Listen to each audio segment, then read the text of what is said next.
नमस्तेऽस्तु महामाये श्रीपीठे सुरपूजिते शङ्खचक्रगदाहस्ते महालक्ष्मी नमोऽस्तुते।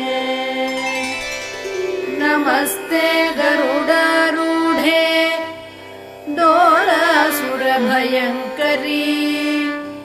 सर्वपापहरे देवी महालक्ष्मी नमोऽस्तुते।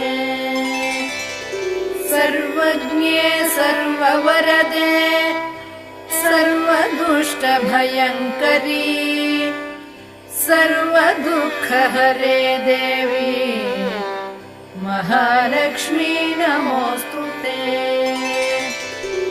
सिद्धिबुद्धिप्रदे देवी भुक्ति